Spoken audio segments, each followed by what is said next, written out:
do kind of two things today. The first is, so you guys finished the space shooter thing. And so I wanted to show you two things. One is how we can share it. And then second, we can sort of talk about, well, what could we add to it? So let me just open up the, let's see, where is it? The Space Adventure, right? Okay, so let's say that I'm here, we finished this one in the class. So one of the things I can do is if I hit save to my projects, what it'll do is make a copy of it that's not within the tutorial. So you know how you were going through it and only certain blocks appeared as they were unlocked, if you will. If you hit that and save it to projects and you open it, it has everything, right? So no restrictions whatsoever on it. And then, of course, we can do view code. So let me just save it to my projects for right now.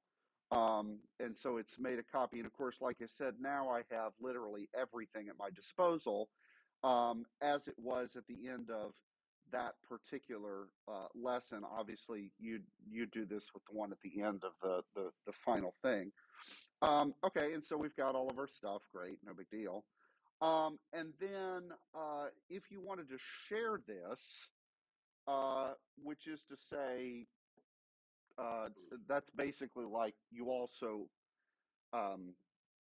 in order to turn it in, you have to share it, okay? Because you're not going to upload like a file for this. You're just going to upload basically the link.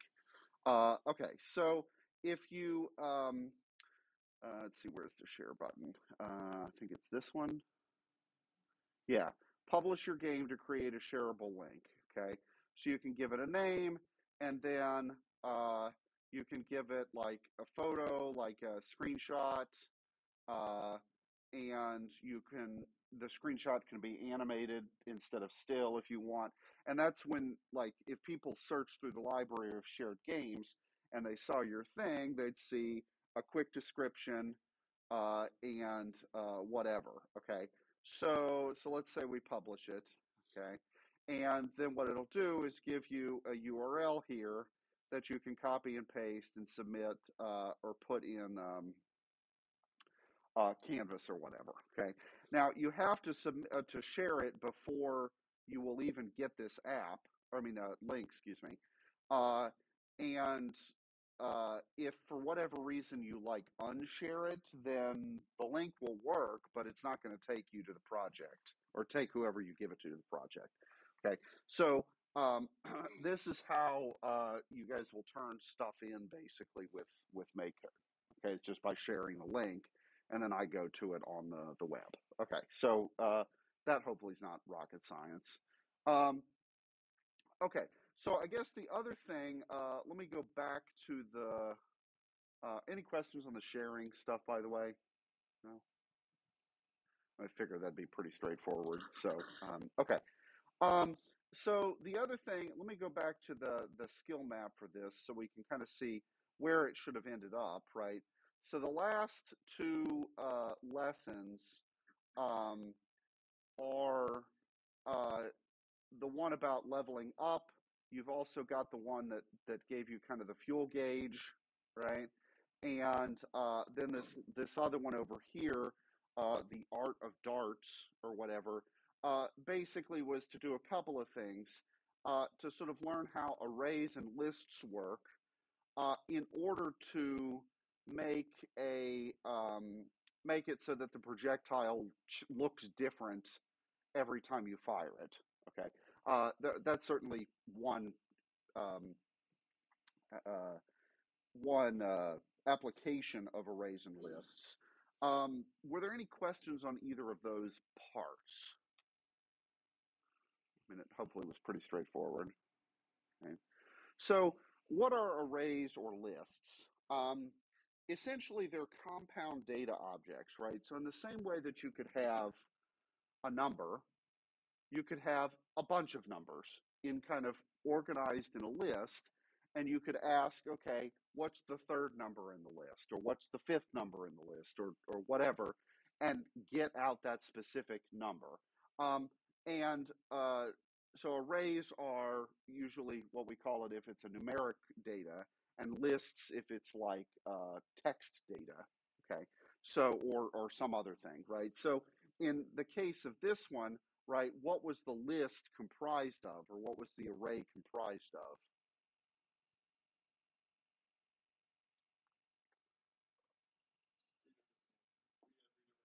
Yeah, images, right? So it was three different images, and then every time you fired a projectile, you said, okay, pick image number whatever, or you could say pick it randomly out of that list. Um, yeah, so you could make it random. You could also make it so that it cycles through them, kind of like an animation, honestly, where it does, first one first, then the second one, then the third one, and then it rolls back to the first one. Um, and, I mean, that's sort of an artistic decision at that point, which one you want it to be. Um, yeah, but so the things that are in these compound data types do not have to be just numbers or textual things. They can be uh, image objects or really any other object. You can't even have a list, for example, like produce a list of all enemies that are on the screen or just all enemy sprites that exist, period. Okay.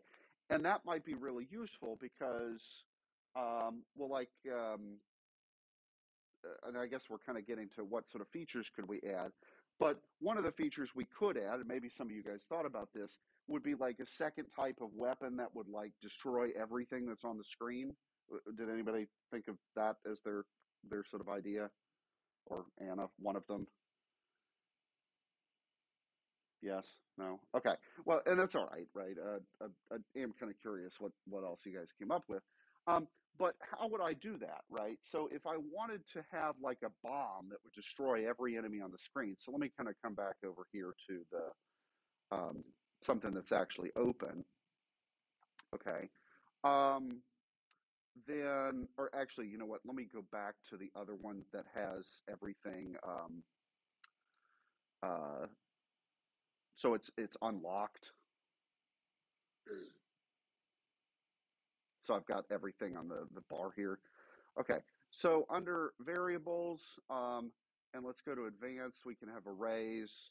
Okay, um, and what I want to do is I want to get basically and create a list of every, or an array of every um, enemy that's on the screen. Okay, and so if I kind of look around here, then um,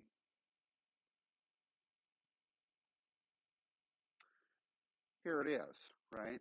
So this little thing will allow me to create an array of all sprites of kind whatever, and then of course I can choose the kind, okay? And then in terms of the array processing, what I can do is either use things out of this, okay, or if I want to delete a, okay, so let me do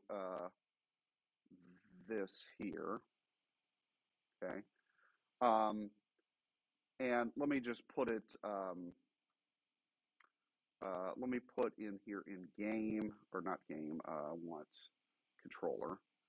Um, let me make it so if I press the B button, it triggers this, okay? Um, and I'm just picking B button kind of at random because we already have A button for the regular fire, so whatever.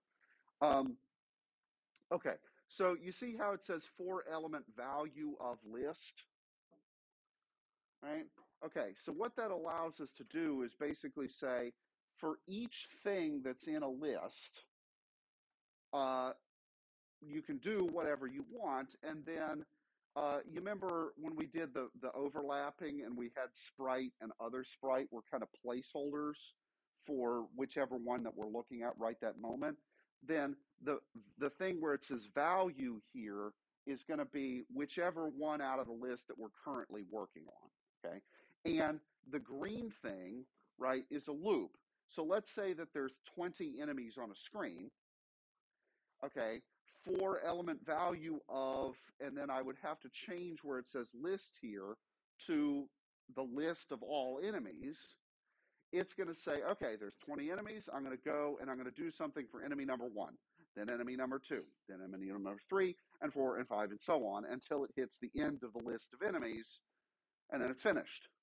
Okay, so so if I want to delete all the enemies, what I'm really going to do is create a list of all enemies and go through that list and one by one delete each one. Okay, does that kind of make sense? Yeah. Okay, and that's using a loop to do this. Okay, so so here, let's just finish it off. Okay, so I need to, under sprites, I need to make my list. Let's see, where was it? Array of sprites of kind enemy. Okay, and then I was going to destroy, and then I'm going to take the value and plop it there. Okay. Okay, and so that will do it. And then on the enemies, how often are they created?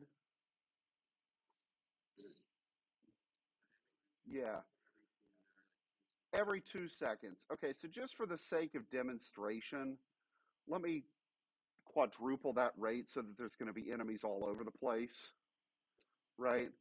And just so that when I hit B, which is tagged to enter, right, we see that they're all getting destroyed, right? Okay, so that loop, did it look to you as if they were all getting destroyed instantly? Should have looked that way. Was that actually what was happening? No, they were getting deleted one after another until the list was empty. And that process just happened so quickly that from your perspective, it looked like it was instantaneous. Okay, so does that sort of make sense? Yeah. And obviously, I haven't made this really fancy. So, for example, like from a gameplay perspective, do I want to be able to have a button that just magically destroys everything? Probably not, right? I'd probably want to impose some sort of limit on it, like you can only use it once every 10 seconds, or you have a certain amount of ammunition for this particular weapon, or uh, something, right? And maybe I want some like graphics effects to go with it and stuff. But in terms of the just raw functionality, that's essentially it, right? I've got something that triggers it, and then bam, it's going to delete all of them. Yeah. Ah, so it was down at the very bottom of under life cycle. So we've got array of sprites of kind, blah, and then we could select that, whatever that kind is. Okay. Um, yeah. And of course, you will only be able to see this if you are not necessarily in a tutorial, right? Because the tutorials have some of these pieces blocked out so that you can't. Um, uh, well, the ones that you don't need in that tutorial, right? Is the intent? Okay. Um, all right. So does that make sense? Yeah. Okay. So on the subject of other functionality or other features that you could add to this, what ideas did you guys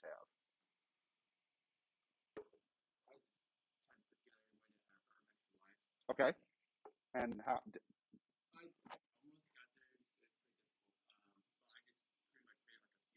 Mhm.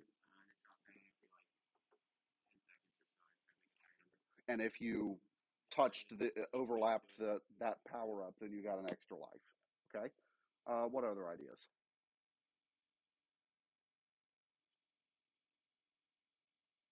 Well, don't jump up all at once, boys. Mr. Ukulele, what was your idea for a new something to add to this game?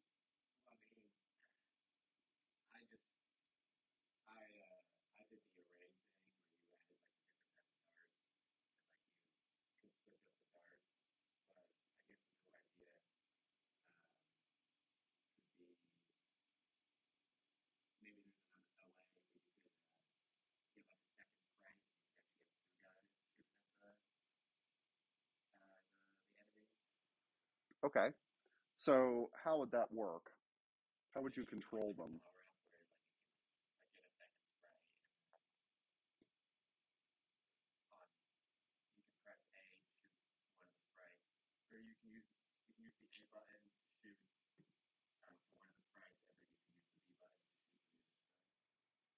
And then what about the movement control?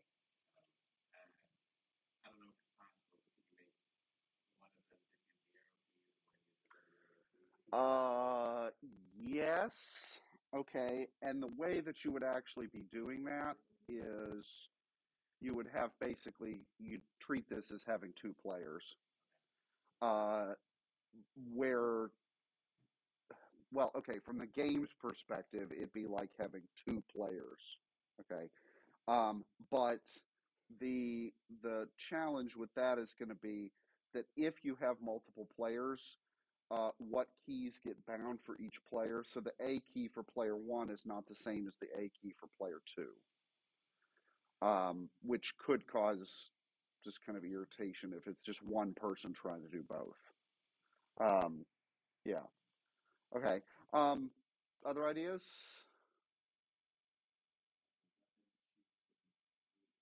Okay.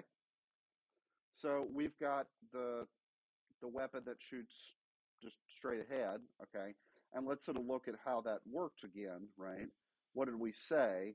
On a button pressed, we created a projectile and we created it starting at our player and going upwards, right? If you wanted to make it so that you had three projectiles, what would we have done here? We'd have to tweak the VX, but we'd actually have to have three of those, right? One for the thing going this way, one for the thing going that way, and one for the thing going straight ahead. Okay. And the one that's going straight ahead, we could just leave it as it is. Okay.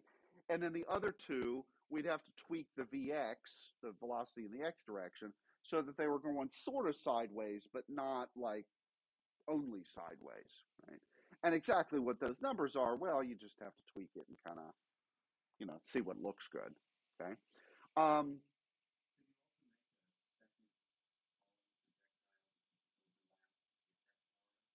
yes. Right.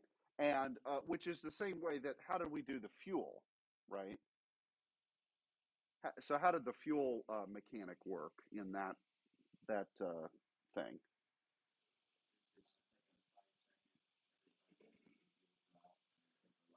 And you have to overlap it in order to do it, right? Okay, so the fuel, a fuel object, which um, what were the four kinds that were built into the kinds list? There was food, enemy, player, and projectile. Okay.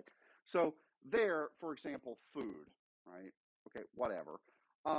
We probably want to have a separate kind for the fuel power ups and a separate kind for um, like a weapon power up. Okay. And the reason that you'd want to have them as multiple kinds is because then it's really easy to say, oh, well, did I just overlap with a thing of type fuel? Yeah, okay, increase the fuel. Did I just overlap with a thing of type weapon power up, then do whatever, right? So yeah, you could have theoretically as many power ups as you wanted, or things, but you would basically treat them all as making them a different kind, okay? And then spawn them however you're going to spawn them, and have for each sort of separate type, there'd be a different overlap event. And as you could probably guess, this is where this starts to get a little bit messy. If you've got like 15 different on overlap things, right? So you got to kind of keep your code organized, or else you're going to drive yourself crazy. Yes.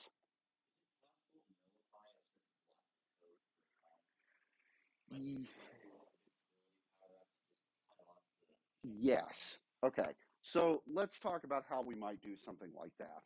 Okay. Because good point, right? What you would have to do is we would have to have a variable that is, in the case of, say, like an invincibility power up, would be something that's either true or false, right? You either have the invincibility power up or you don't. Okay. And then what we would have to do is anytime we had something where invincibility might matter, we'd have to put that in a conditional statement. So we could say, if it's true, if you have the conditional power up, then don't do anything. And if you don't, do something. Okay. Or maybe it's a better way to think of it is, if you don't have the conditional power up, then hurt the player. Otherwise, just do nothing, right?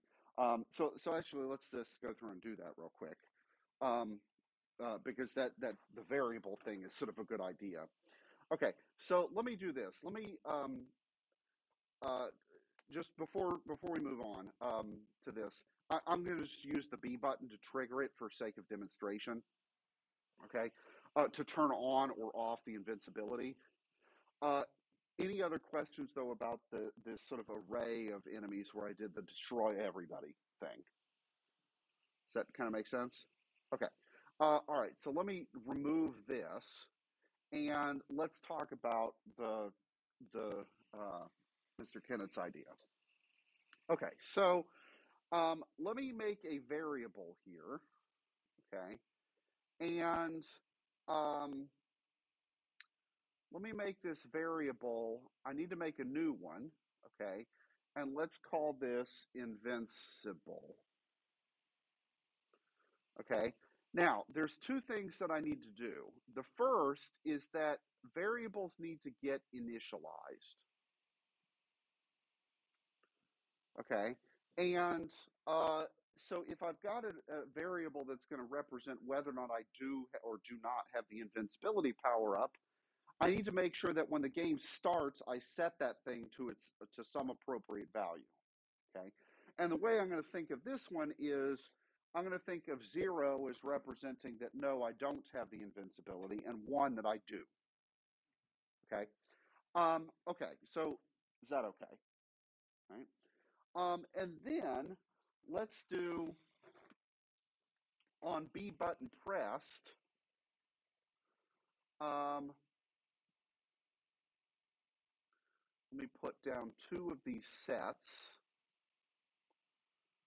Okay. And then I'll also do on logic. Okay. Okay. So what I'm going to first do is set up something that's going to toggle between them. Okay. So under logic, I'm going to do this if then else statement. Okay. And I also need an equals. Okay. A comparison. Okay. Now you'll notice that there are 2 kinds of equals. This one, which it looks on y'all's screen, you can probably see that this is an equal, but it's sort of blurring together in the projector. There's 2 kinds of equal checkers. So what's the difference between them? Yeah. And the second one compares, yeah. Okay, so the first one is comparing numeric data objects, and the second one is comparing textual data objects. Okay, so and from a under the hood kind of thing, those are 2 different data types, and so they need 2 different methods for the code that's sort of underneath this symbol is different than the code that's underneath the other one. Okay. Okay. So in our case, we want the numeric one. Okay. And you can also do. So let me plop this here. You have the ability to do basically all 6 of the relational operations for math, right? You can do equals, not equals, less than, greater than, less than or equal, greater than or equal. Okay. So any of the 6 that you might need. And in this case, what we want to do is we want to say, is invincibility equal to 0? Okay. If invincibility is equal to 0, then I'm going to change it to 1. And otherwise, I'm going to change it back to 0. Okay. So what's going to happen the very first time I hit the B button? Before I hit the B button, what is the value of the invincible variable? What is it? It's 0. Why? How do we know that? Well, there's that, but also at the very top of the on game start, what did I set the value of the variable to be? I set it to 0. I initialized it. Okay. So I know that it starts at 0. And then if I hit B and invincible is 0, then what's it going to set it to? 1. If I then hit B, is invincible equal to 0? Not anymore. And so I'm going to do the else case, which is this one, to set it back to 0. Okay, so you guys see how this is basically going to toggle it between being 0 and being 1. Okay, okay, so that just toggles the value of the variable. But what else do I want to do? Make your sprite invincible, right? So for that, we need to go to what happens if the player overlaps an enemy. Right, so if the player overlaps the enemy, what we had was this block here, right, where we deducted a point of life, we destroyed the other sprite, and we did the camera shake just for, to make it dramatic.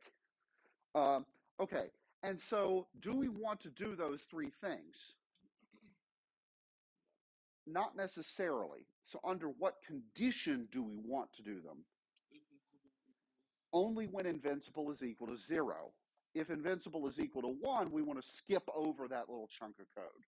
Okay, so what we need to do is we need to, under logic, we need then an if-then statement.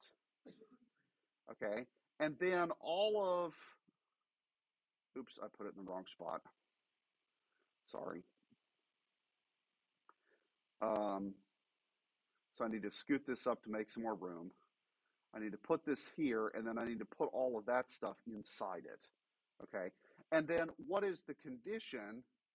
The condition is that what equals 0, or sorry, what equals what? Invincible needs to equal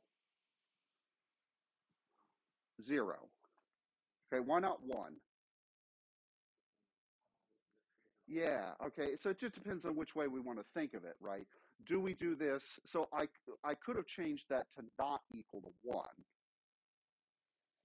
okay, and or equal to 0. So equal, this particular variable equaling 0 means what? That we are not invincible, and if we aren't invincible and we run into an enemy, we should take damage, okay? So let's test this out and see if this is exactly what we wanted. Okay, so we refresh it. All right, so I still have a boatload of enemies. Okay, the shooting mechanic still works. Okay, but what's going to happen if I run into one? Okay, so that still worked as usual, right? Okay, so now let me hit B. So I'm now invincible. Now I don't know it in terms of the gameplay because I haven't like changed the graphics or anything like that. But now what happens if I run into an enemy? Nothing. Is that quite what we wanted? I mean, maybe, but probably not what we intended. Okay, so what probably did we intend?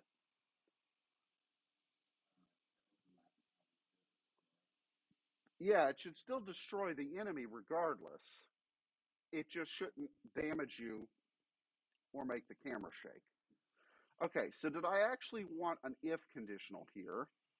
No, what I wanted was this one, an if then else. Okay, so let me replace this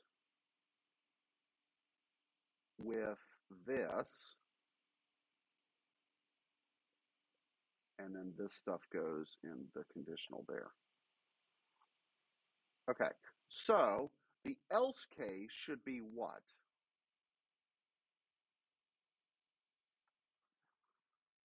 So if we aren't invincible, we should destroy the other sprite, deduct a point from the player's health, and shake the camera.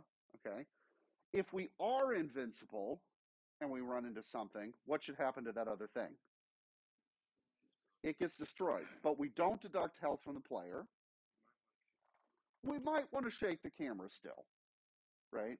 I mean, we're at the point where it's an artistic decision, not a programming decision. Like, there's no reason we either do or do not have to shake the camera. If you want to, go for it, right? Or maybe we could like shake it only by 2 pixels, right? So it's sort of a mild bump instead of a massive bump. Did you guys catch what the difference was? This is a mild bump, and this is a massive. Yeah, no. Okay. Um, all right. So yes. So to Sam's question then, right, which is there a way to sort of nullify or not nullify a particular little chunk of code? Yes, and it's with these conditionals. Okay, but you also have to have something that determines whether or not that condition is true or false, and that means probably having variables of some sort.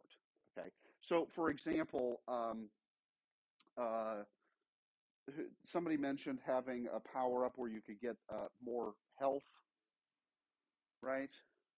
What might be a good sort of caveat to that, or more lives, or whatever?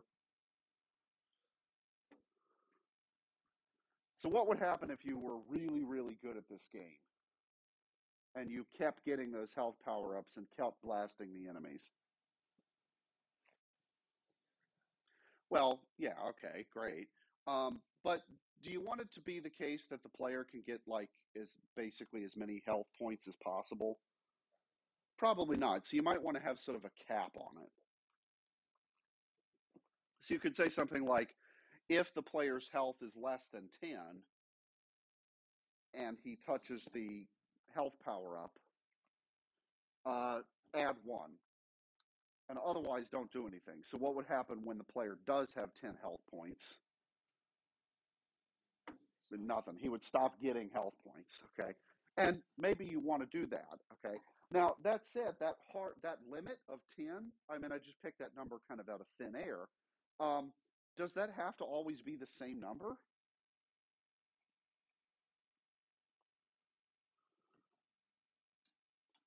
I mean, if I'm asking the question, this is sort of the rhetorical art of teaching, okay, then probably not, okay, and it'd be interesting then to look at what would happen if we did that.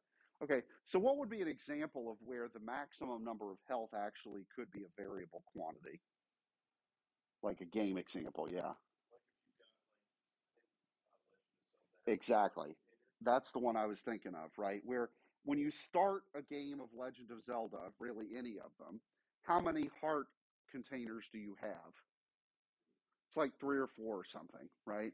And then as you play the game, you find through some sort of game mechanic additional heart containers that increase your maximum hit points.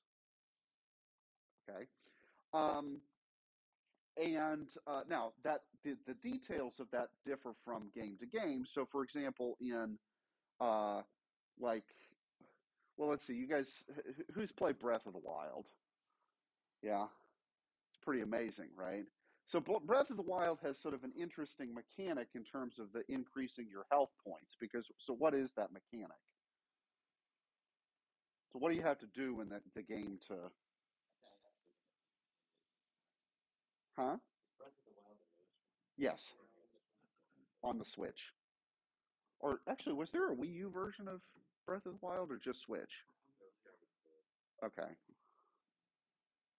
I don't know. I never I wanted to get a Wii, but this is back in well, A, I was in graduate school and B, it was like impossible to find them for like a year and a half, and so I just basically eventually gave up, and then suddenly it was 2018 and the Switch was coming out or whatever, or 2017, whatever.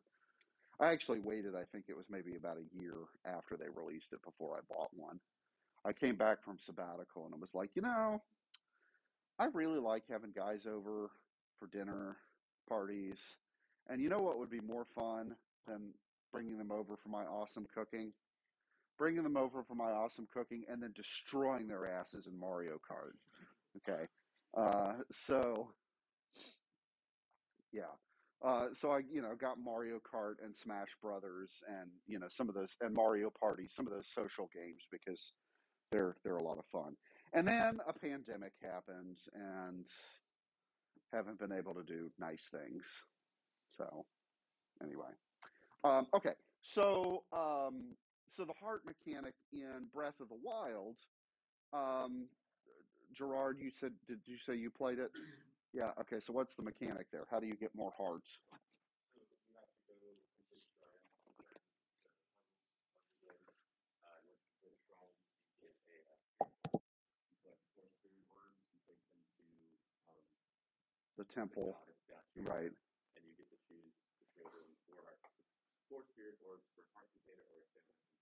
Right. So, which is sort of interesting because it's exchangeable, these spirit orbs, for either extra hearts or extra stamina, and you need both up to a certain point, but you can't have all of it, right? So you can only get more stamina or more health each time you trade in.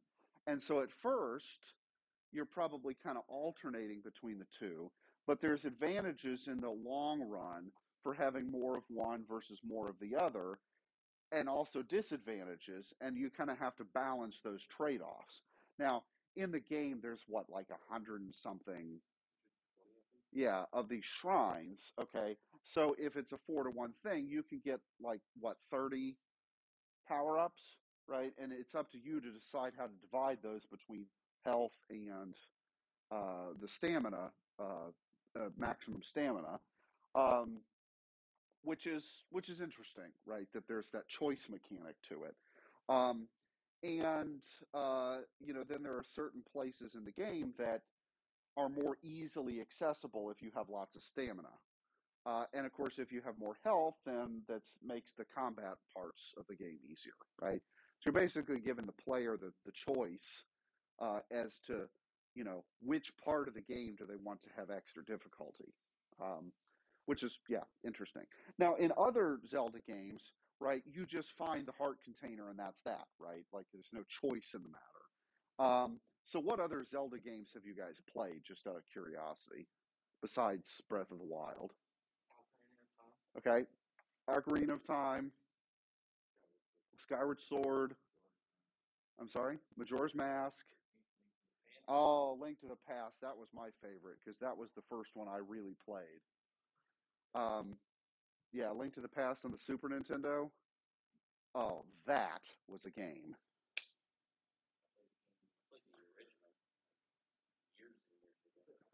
Yeah. So yeah, Link to the Past was both on the what, Game Boy Color, um, and also on the Super Nintendo. Um, but it originally came out on the Super Nintendo because the Game Boy Color didn't exist at that point in time. Yeah, and of course the originals for the 8-bit Nintendo uh, were also amazing. But Link to the Past really showcased the 16-bit, what the capabilities of the Super Nintendo. Okay, so yeah, you'd run around, you'd find this thing, and that when you overlapped with it, it would increase your maximum health by that amount. Okay, so there you would actually have two variables, right? Your current health and the current maximum health, and if you found one of these heart power ups, you would increase your maximum health by one, and if you found like a potion or something, I don't know, then you would increase just your current health up to its maximum, right? Okay, so there could be multiple variables involved here. Okay, um, yeah, good. Okay, so other questions or other ideas for different mechanics?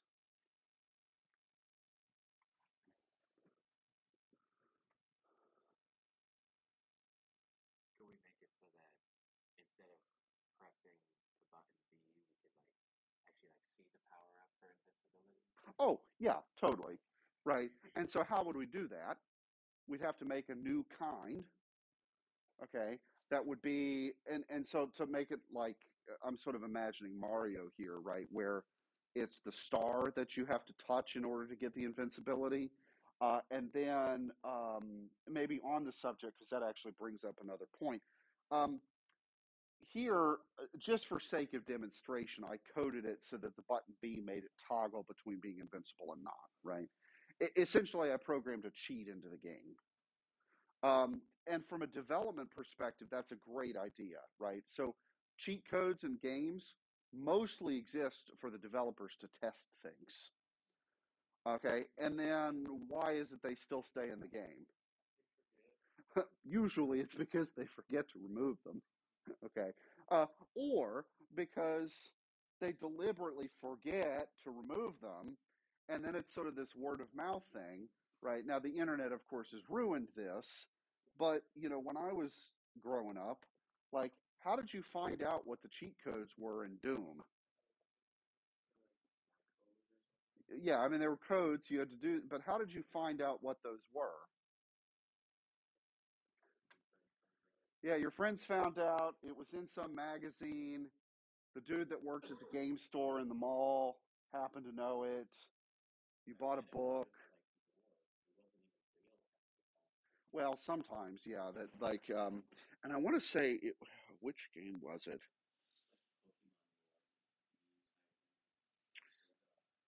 There was there was a game, and I forget which one it was, where if you used a cheat code from a different game, it would like instantly kill you. So, uh, so Doom, for example, the original, IDDQD was the cheat code that made you invincible.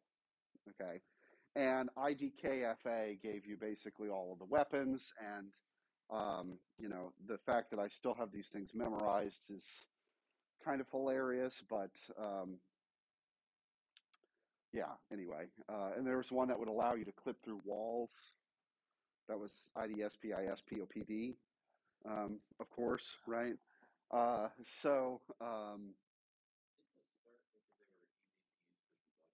yeah, exactly, right. So the developers put those sorts of things in where if you wanted to get to the boss fight from the beginning of a level and you didn't want to have to actually play through the whole thing to get there because you were convinced that everything worked up until that change, then you would just cheat code your way to that point and make sure then right before turn it off and make sure everything worked correctly, right? To accelerate your development process.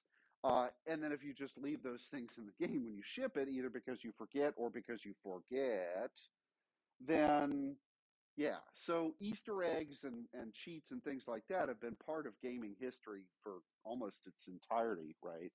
I mean, and I think we made reference to the Konami code. Um, you know, last time, or maybe it was the time before. Um, yeah, so we've basically programmed it as a cheat for right now just to make sure the mechanic works, but we could make it so that like a star or some other, power up symbol has to drop and we have to overlap with it for that to happen. Okay, now if we did that, so like let's take the star power up in Mario. Okay, what's true about that? You get the star, the music changes, okay, fine. It's all flashy. You run a little faster, I guess. Okay. Um, but and you insta kill enemies that you run into. Okay. But what else is true about it? Yeah. It doesn't last forever. Okay. There's some sort of timer in order to turn it off, right? And I don't know what 5, 10 seconds, whatever it is. Okay. So how would we implement a timer in this system? Well, in order to do that, you actually have to use an advanced plugin. Okay, so a timer is not built into the sort of base make code. We have to get an extension for that part. Okay, so let's actually look at that real quick. It's kind of like the status bar that for the fuel gauge. That actually was an extension, um, and it wasn't part of OG make code. But that's okay, right? All right, so let's look at that extension real quick, or what the other extensions were. I'm sorry? Yeah, the on-game update is going to trigger every,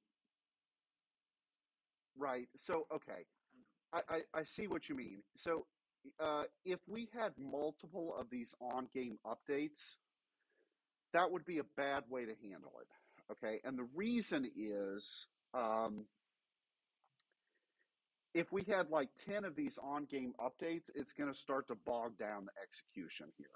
Okay, and the other reason is, let's say you don't have the star power up. Should we keep checking over and over again whether it's time to turn off the star power up? That's sort of inefficient, right? Why bother? Okay, so we'd want sort of a single use timer only for right when you got the star power up to trigger, and otherwise we don't need to worry about it. Okay, so yeah, all right. So let's look at the advanced stuff, the extensions, and the timer one happens to be in here, and that's the one I want. But um, we do have the button combos, by the way. So you want to program in the Konami code, you could do that, which is kind of cool.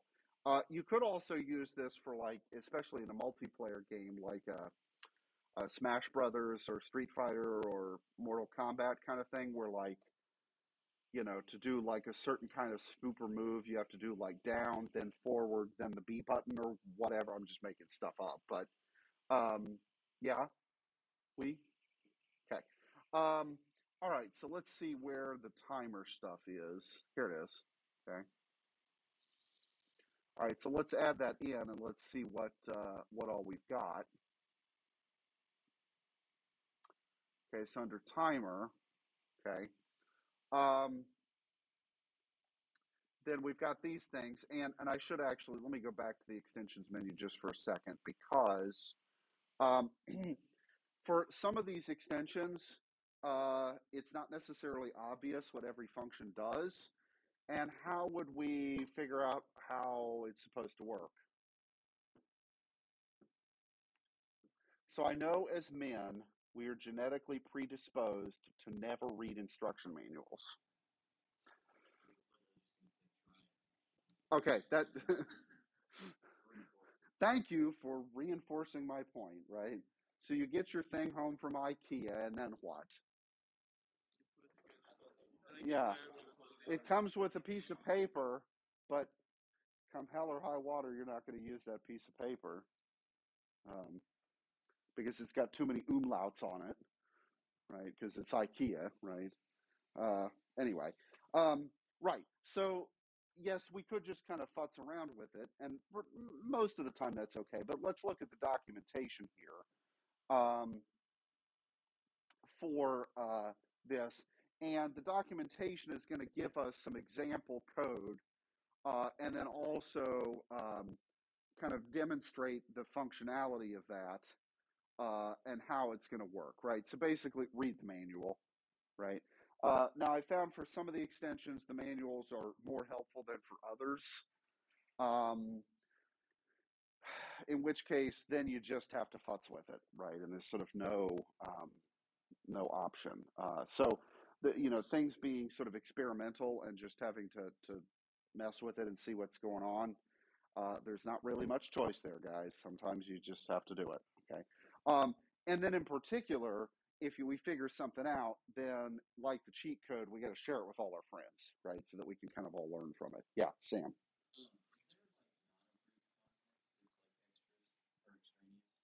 You mean extensions? No, any extension that's there, you go for it. Yeah. Um, it is even possible to code your own extensions. Okay. And I suspect that there are some, quote, maybe not approved is not maybe quite the right word, unofficial things that aren't in the menu there, because there is a way to import extensions from files that somebody else made. Um, if we start going out to the wider internet and finding things that Dude Bro in his mom's basement has programmed, um, I don't know, right? So non-approved. I mean, at least I'd say for now, let's not stray outside of what's built in. Uh, what's sort of official, but I mean, yeah, figure it out, right? It's not like it's going to make your computer explode, or not likely anyway. Uh, So yeah, challenge accepted, right? Um, yeah. Um, so okay. So in this case, right, we'd maybe want some sort of timer functionality so that the power up would eventually expire, and it would only get triggered again if you ran into another star shape. Okay.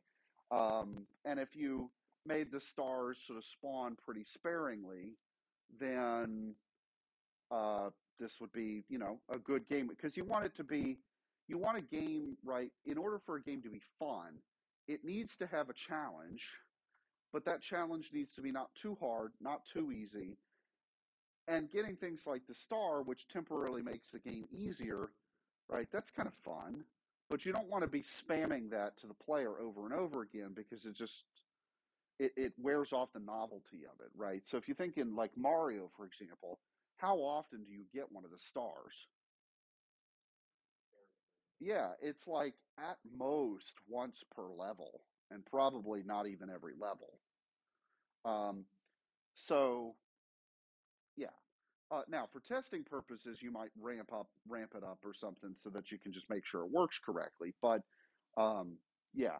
Now, I guess the other thing with an invincibility mechanic would be, um, what about if we wanted to add in like a boss fight? So, like after destroying 30 enemies, it stops spawning enemies, and we spawn a boss fight with a real big spaceship that has lots of hit points. Do we want the player to be invincible for that? Probably not. Okay. In which case, when we start the boss fight, we'd have to say, okay, turn off the invincibility if it's on, stop spawning other enemies. Okay, so there's another variable, right? So you see how this sort of stuff is going to come together? Yeah. What if you want to be able to toggle, like say you select power ups, what if you want to be able to like toggle their use? So if you get the star, but you don't want to use it right now. Mm. Okay, so sort of like an inventory system, Yeah. right? So yeah, what you'd have to do, or what you could do, for example, is um, you could, in the same way that you have health points, you could say, you have a life, and maybe you have like num stars, and maybe you have num bombs or whatever. Okay, and then we'd have to have some sort of method to select between them. Okay, um, and I think we might start to run into the fact that we only have 6 buttons. Might be a little tricky.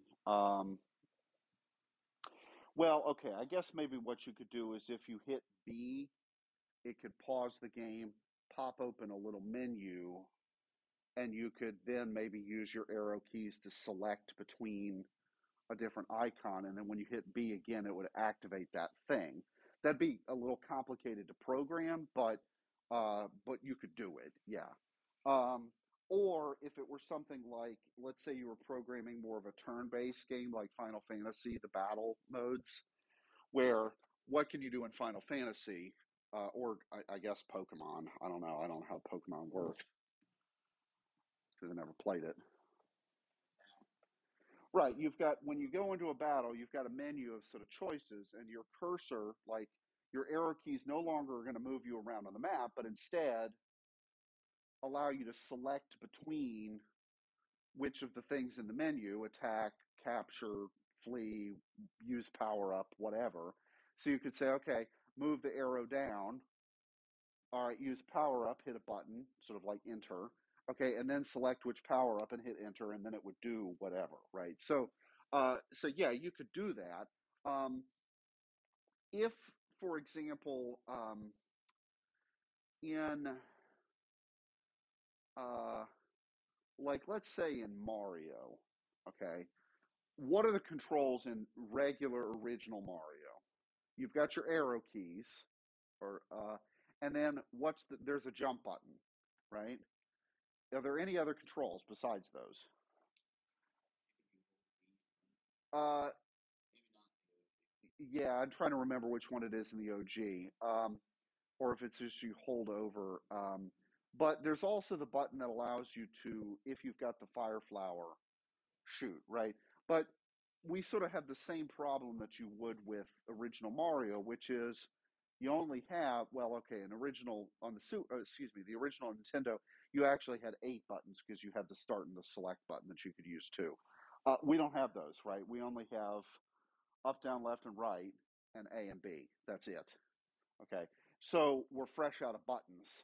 Now, if we had more, like let's say we had an X and a Y and an L and an R, like Super Nintendo or PlayStation or something, then we could code the power up selection to like L and R would toggle between which one, and hitting X would activate whichever one is currently selected, or something like that, right?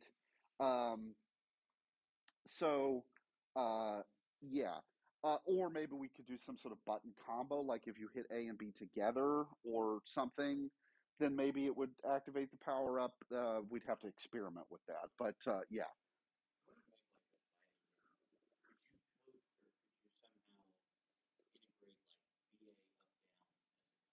yes. But we would have to use the button combo extension to do something like that. Well, okay, strictly speaking, we wouldn't have to, but it would make it a hell of a lot easier. And the reason is because if you didn't do that, you'd have to say on A pressed, okay, then was B just pressed, then was C just, or whatever, right? And the logic and the code for that would be kind of annoying. The button combo thing makes that a lot easier, right? For like a Smash Brothers or style game where the order of the buttons, or maybe even pressing two at the same time or something matters. Yeah, uh, and that's how we would handle cheat codes too, right? We could do the Konami code here.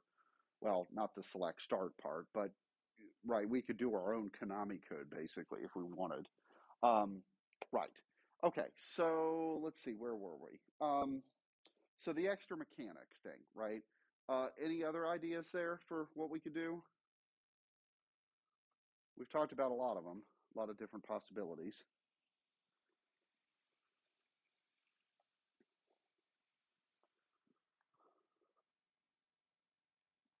You know, I mean, I thought about just creating like more levels. Like once you hit a certain score, like increasing the difficulty until it gets really hard. really insane. And how you change that difficulty is, well, there's a lot of different things you could do. You could have it spawn enemies faster. You could make them move faster. Um, you could make the enemies start shooting back, right? For that, you'd probably want to have multiple kinds of projectiles, right? Because you want, if what would happen if an enemy projectile hit another enemy? Probably nothing should happen, right? Whereas if it hits you, it should do damage, right?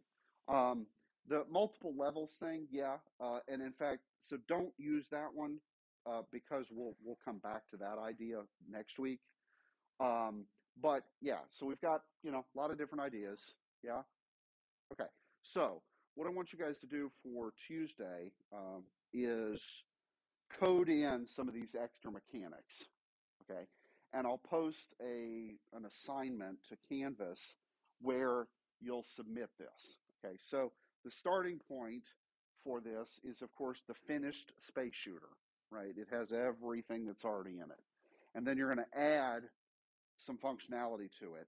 And in the Canvas thing, I'll give you like a text box, and you're going to put two things there. One is the link to the shared thing, so I can actually go see it.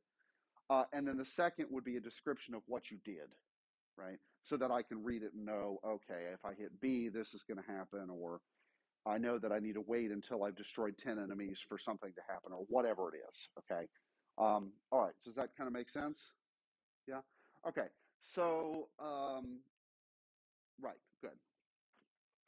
All right, so let's start to talk about the thing we'll really work on Tuesday. Um, and which is to say, the stuff that's built in for tile maps. Okay, and in order to do that, so let me actually go out of here to the home.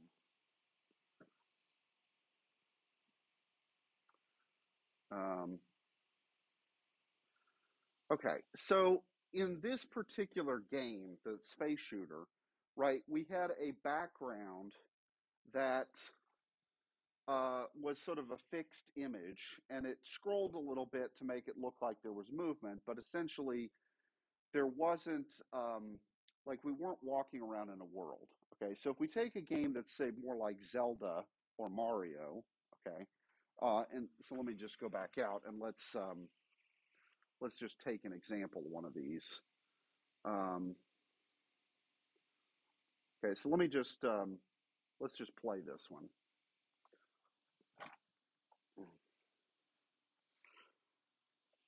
Okay, and I'm even going to full screen it just for the sake of right now. All I care about is playing it.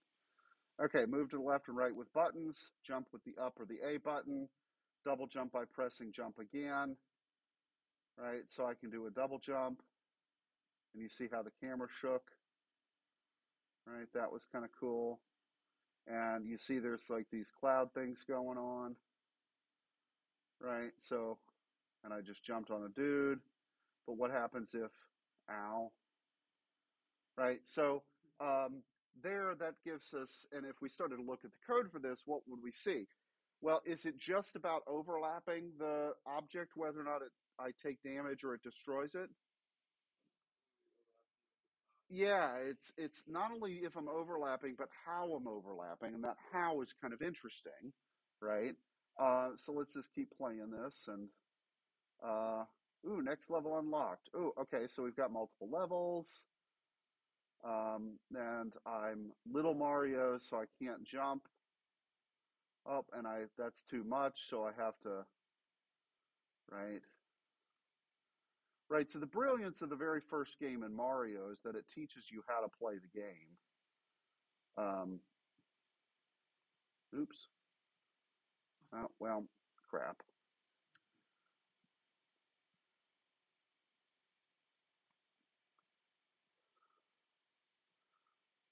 I mean, you guys get the idea, right? It's a Mario game. It's not your first rodeo.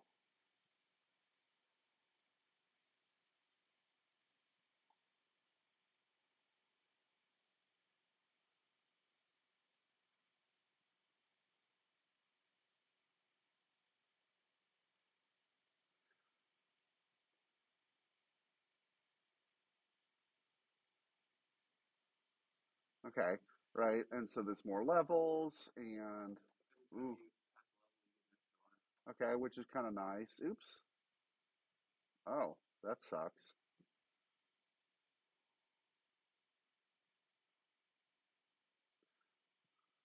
They're like the ghosts or whatever, where you're. So this is interesting. You notice what happens with those bird or ghost things. Yeah, and so what do you think the determination there is? Yeah, probably something about distance. You also notice that in this case, they can't move through the blocks any more than I can. Okay. Uh,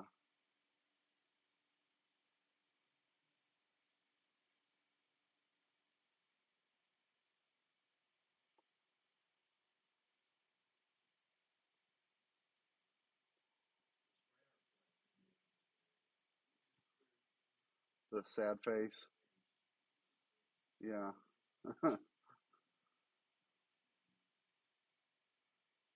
Right. So we got lots of levels here. Okay. And what I want to talk about is partly the levels, but also partly um, how this world is created in terms of like the blocks and the enemies, right? So the enemies are all sprites, but these blocks, none of these blocks are sprites.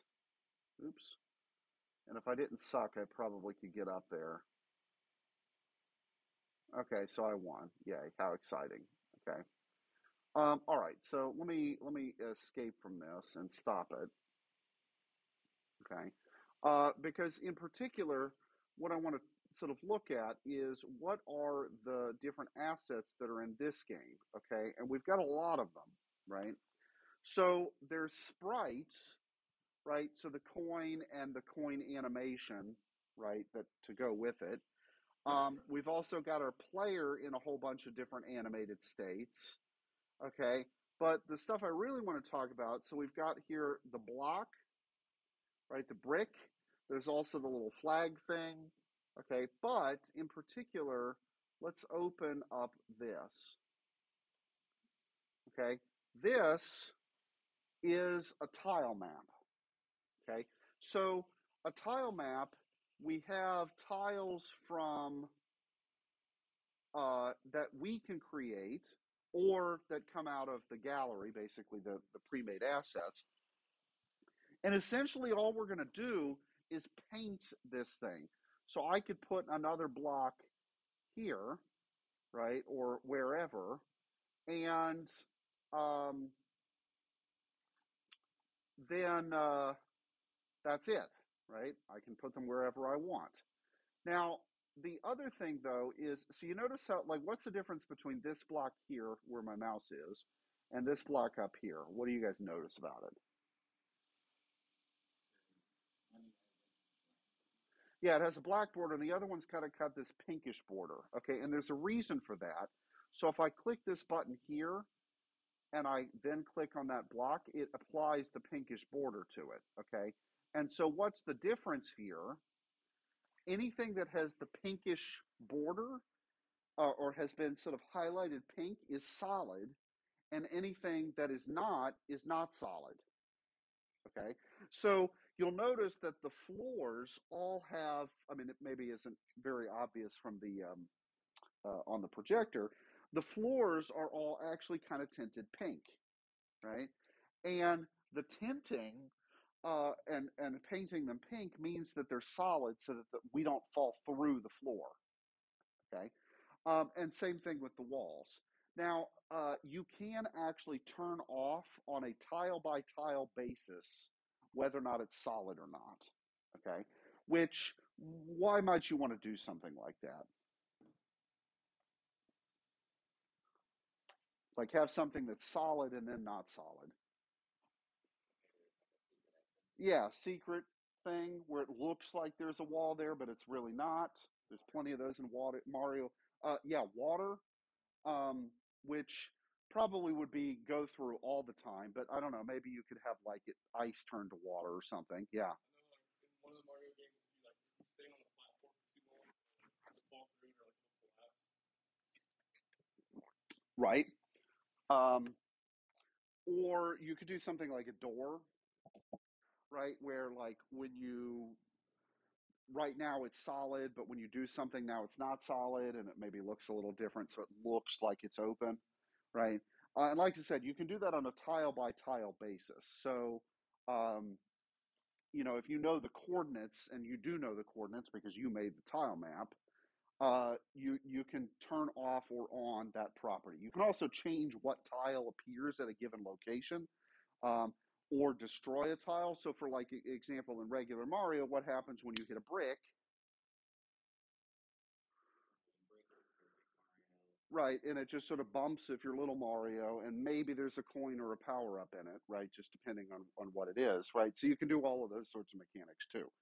Uh, okay, but the tile map you'll notice here is really just a big image, and you paint this thing by defining individual tiles and then painting them on your thing. Now, the frowny face dudes, okay, for example, those really are going to be sprites, but where they start is indicated by the sort of frowny face tile. Okay, so one of the things that this particular game is going to do is, okay, anywhere there's a frowny face sprite on the map, place a, or excuse me, a frowny face icon, place a frowny face enemy at that location, and then hide the frowny face tile. Okay, and so this is how we could also define in a quick graphical way where our enemies were going to spawn. Okay, um, and we've got our little flag, we've got some coins, right? So that sort of thing, right?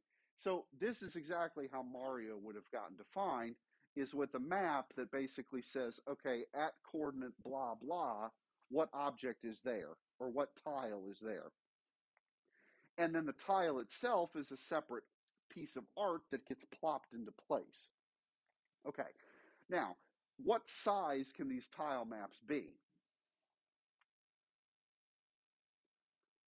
Kind of whatever you want, right? They can be really, really big. There's not much of a limitation here. Yeah, I did have a question. sure. Is the character running the length of like 2,000 pixels if this is like 10 frames long? Um, yeah, because the size of each thing is like it's either 8 by 8 or 16 by 16. I'd have to look. Um, it looks like it's 16 by 16 because, well, like for example, here if we just look at this thing, that little notch in the corner is 1 pixel, and just sort of counting up, that looks like it's roughly 16 by 16. Um, yeah, so exactly what the game engine is going to do is sort of transparently scroll this thing so that it appears as if you're moving in the world, um, even though you're, yeah, it's going to sort of scroll across the tile map. Yeah. It looks like the maximum you can do is 255 by 255. Okay, and that makes sense, right? So that, which really is 256 by 256 because you've got zero is where you start counting. Okay, so that's the biggest map that you can make as a single map. Okay, but how could you make something bigger? You just string together multiple ones of these. Okay, so for something like that, I'm thinking. So in uh, so say for example in Link to the Past or whatever, right? The world map is very, very large. Okay, but could we do something like where if we had like, okay, this is the desert tile map, and then there's sort of like a secret thing over here that then transports you into the ice world tile map or what, right? So we could have lots and lots of tile maps and move back and forth in between them. Uh, in this game, how do you move from one tile map to the next? Yeah, when you hit the flag, it says next level unlocked. It then takes you to the next level, and great. Okay. Um, so, but that doesn't have to be this flag mechanic, and nor does it have to be one way. Okay.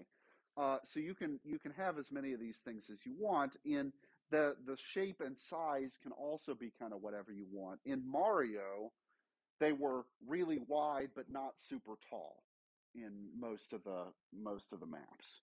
Okay. But yeah. So we'll talk a lot of the details about how the tile maps are actually going to work and how we sort of add those into a game.